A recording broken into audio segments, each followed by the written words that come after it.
গাড়ি কেনার পর থেকে এখনও পর্যন্ত একটানা এইভাবে কন্টিনিউয়াসলি 95 এইভাবে একভাবে গাড়ি চালাইনি একটানা। ঠিক আছে, ফুল থ্রোটল দিয়ে একদম একটানা গাড়ি একই স্পিডে চলছে। নমস্কার বাঙালি, তো আমি বলেছিলাম আগের ভিডিওতে যে আমরা একটা রাইডিংয়ের প্ল্যান করছি। তো আজ হচ্ছে সেই রাইডিংয়ের ডেট।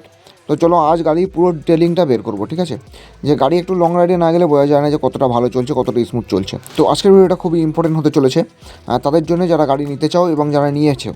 তো চলো আমরা প্রথম আজ আমাদের হিরো এক্সট্রিম 125 আর নিয়ে রাইডিংয়ে বেরাচ্ছি।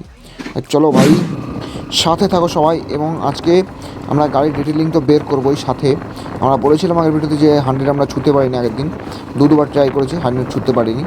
তো আজ এমন একটা জায়গায় যাচ্ছি যে রোডটা ফাঁকা থাকলে অবশ্যই স্পিড টেস্ট হয়েই যাবে।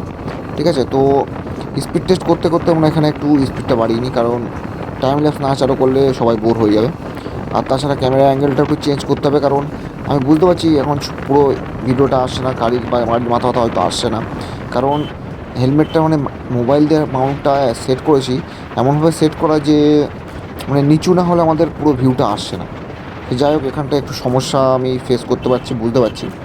চেষ্টা করবো এই জায়গাটা ফিক্স করার পরের ভিডিওতে, কিংবা এই নেক্সট যখন দাঁড়াবো আমরা সবাই মিলে একসাথে হবো তখন, কারণ আমাদের গ্রুপ আরও আসে 3 জন, তখন আমরা এই জিনিসটা অ্যাডজাস্ট করার চেষ্টা করব। আর আমাদের গ্রুপের মধ্যে আছে টোটাল এখনও 3 জন, তার মধ্যে একজন আমার সাথে যাবে এবং 2জন আলাদা যাবে। তো তাদের হচ্ছে গাড়িটা হচ্ছে রয়্যাল এনফিল্ড আছে। ঠিক আছে, তো তাদের সাথে আমাদের কোনো কম্পেয়ার না। তো চলো আমরা সোজা এখান থেকে রিসিভ করে তাদের সাথে যেখানে দেখা হচ্ছে সেখানটায় সেই স্পটে চলে যাই। তো চলো সবে আসলাম, আর আমি যেটা বলছিলাম যে রাইডে যাচ্ছে অনেক দূরে, এবং সাথে যাচ্ছি আমরা থান্ডারের সাথে। ঠিক আছে, রাইড উইথ থান্ডার আমার বোনাই। ঠিক আছে, তো তার সাথে যাচ্ছি। তো এটা হচ্ছে আমাদের হান্টার 350, এটাই করে যাচ্ছে আমাদের বোনাই। এই যে হচ্ছে আমাদের গ্রুপ। ঠিক আছে, ওই 3 জন, ওই একজন ব্লগার, আর ওই যে একজন আমাদের বোনাই, ওটা বোন, আর এই যে এখান থেকে আমরা যাচ্ছি টোটাল 4 জন। ঠিক আছে, তো 4 জন যাচ্ছি মিনি ব্লগ, একটা মিনি রাইডিংয়ে। প্রায় আমাদের 100-র উপরে কিলোমিটার হবে। ঠিক আছে, 100 কি 80 সামথিং কিলোমিটার হবে। তো এতে গাড়ির এক্সপিরিয়েন্সটাও শেয়ার করবো এবং ব্লগিংটাও দেখা হয়ে যাবে। তো চলো ঘুরে আসি, চলো লেটস গো। আর একটা কথা, এই জায়গাটা আমরা যে এই রাস্তাটা বেছে নিয়েছি, কারণ আমরা এই রোডটা দিয়ে যাচ্ছি, কারণ এই রোডটা প্রথম কথা এই রোডটা খুব বেশি চাপ থাকে না। ঠিক আছে, এই রোডে একটু ফাঁকা ফাঁকা থাকে, আর যতটা সম্ভব এই রোড দিয়ে গেলে আমরা স্পিড টেস্ট করতে পারবো। তো এখান থেকে আমি ভিডিওটা একটু পজ করে যেখান থেকে আমরা স্পিডটা তুলতে পারবো, আর যেখানে রাস্তাটা একটু ফাঁকা দেখবো সেখানে গিয়ে আমরা আবার চালু করবো। ঠিক আছে, তো চলো এখন এখানটা মোটামুটি ফাঁকা দেখছি, এখান থেকে কন্টিনিউয়াসলি আমি স্পিড তুলতে পারবো, কারণ এখানটাই মোটামুটি আশপাশে দেখছি ফাঁকা। তো চলো লেটস গো। আমাদের হান্টার আগে চলে গেছে, আমরা পিছনে পড়ে গেছি। এই সুযোগে আমাদের স্পিডটা তুলতে হবে এবং হান্টারকে আমাদের টক্কর মারতে হবে। ঠিক আছে, পার করতেই হবে আজ হান্টারকে টক্কর দিয়েই দেবো।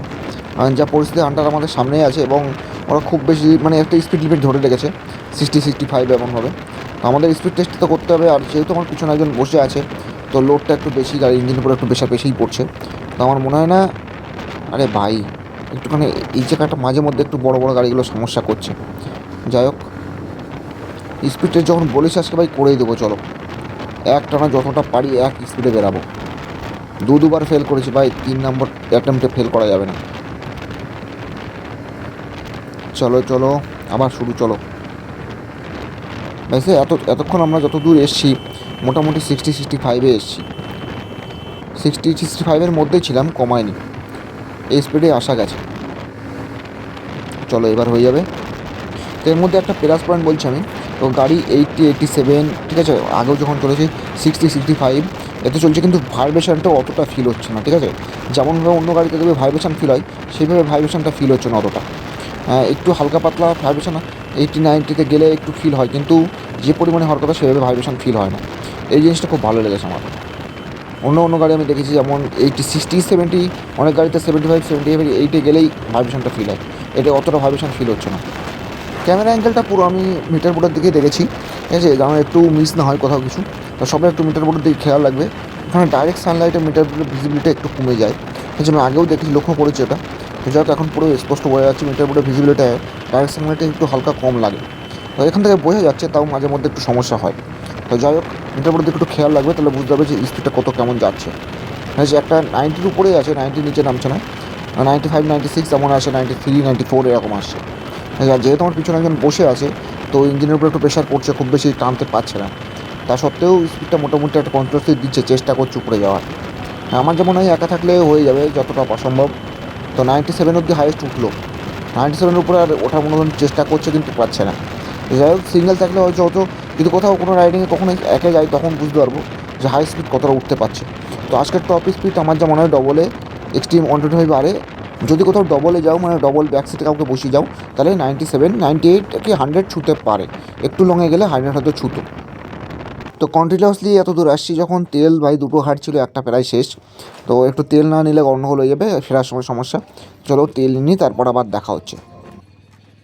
একটু এক্সিট করে চলে এসেছি আমরা তেল পাম্পের থেকে বেরিয়ে। তো এবার আমরা শুরু করছি যে আমাদের এক্সপিরিয়েন্সটা, মানে এবার যে জন্য প্রথমেই বলেছিলাম যে যাদের জন্য এই ভিডিওটা ইম্পর্টেন্ট হয়ে চলেছে, যারা গাড়ি নিয়েছো এবং যারা নিতে চাও এবং যারা লং রাইডে গাড়ি নেওয়ার পরে লং রাইডে যেতে চাও, ঠিক আছে, তাদের এক্সপিরিয়েন্স, তাদের জন্য এক্সপিরিয়েন্সটা আমি শেয়ার করছি। তো প্রথম ভাই, হ্যান্ডেলিংটা খুব সুন্দর হয়, হ্যান্ডেলিং নিয়ে কোনো সমস্যা নেই। আর দ্বিতীয় বলেছি ভাইব্রেশন খুব বেশি ফিল হয় না, ঠিক আছে। স্পিডে গেলে একটু অন্যরকম রাস্তা হলে, এবড়ো রাস্তা বা একটু খারাপ রাস্তা হলে ভাইব্রেশনটা ফিল হতে পারে, কিন্তু আমার যতদূরে এতক্ষণ এসেছি ভাইব্রেশনটা স্পিডে উঠলে অতটা ফিল হয় না। আর একটা সবথেকে ইম্পর্টেন্ট জিনিস, যে কোনো গাড়ি চালাতে গেলে সবথেকে ইম্পর্টেন্ট যেটা হচ্ছে ব্রেকিং। ভাই ব্রেকিংটা খুব সুন্দর, ঠিক আছে, পিছনেরটাও মোটামুটি, সামনেরটাও।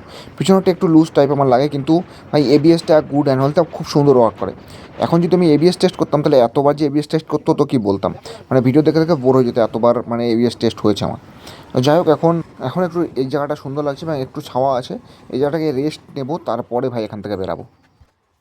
তো দাঁড়িয়েছি যখন, এবার সমস্যাগুলো আমাদের বলে দিচ্ছি। যে সমস্যাটা প্রথম হচ্ছিল আমাদের প্রথমের দিকে, যে গিয়ার শিফটিংয়ে এবং যে গিয়ারটা শো করছিল না, এগুলো দু একবার হয়েছেই। এর সাথে একটা নতুন সমস্যা দেখেছি। তাছাড়া লং রাইড আসতে গেলে সাইড তো ব্যথা হয়, এই সাইডটা ব্যথা হয়েছে প্রথম।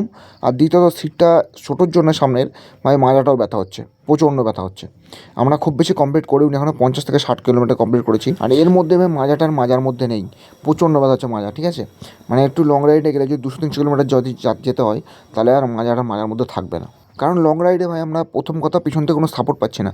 যদি পিছনের সিটটা একটু সামনে সরে আসতো, একটু উঁচু, যদি সাইড পিছন থেকে একটু হালকা সাপোর্ট পেয়ে যেতাম, তাহলে হয়তো এতটা ব্যথা হতো না। তো চলো, দেরি হয়ে যাবে, নাহলে এখান থেকে বেরাই। কোনটা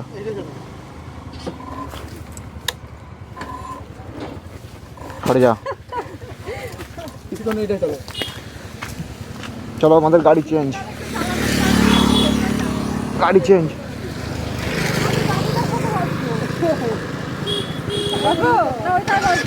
যেটা খুশি।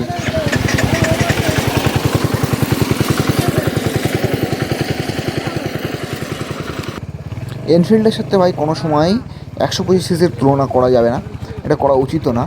তো যাই হোক, এই গাড়িটা লং রাইডের জন্য যেহেতু ডিজাইন, এর সিটিং পোস্টারটা খুবই সুন্দর। এনফিল্ডের যে সিটে বসে যে কোনো জায়গায় তুমি যাবে, কতটা ফিল হবে না মাজা ব্যথাটা। কিন্তু ভাই এক্সট্রিম 125 লং রাইডে গেলে মাজাটা একটু সমস্যা করবে। যাই হোক, চেষ্টা করতে হবে একটু এড়িয়ে রেস্ট নিয়ে যাওয়ার। তবে গাড়িটা এইটা কমপ্লিট হয়ে গেলে রাইডটা, আমাদের গাড়ির যে সমস্যাগুলো আরও হচ্ছিল বলবো।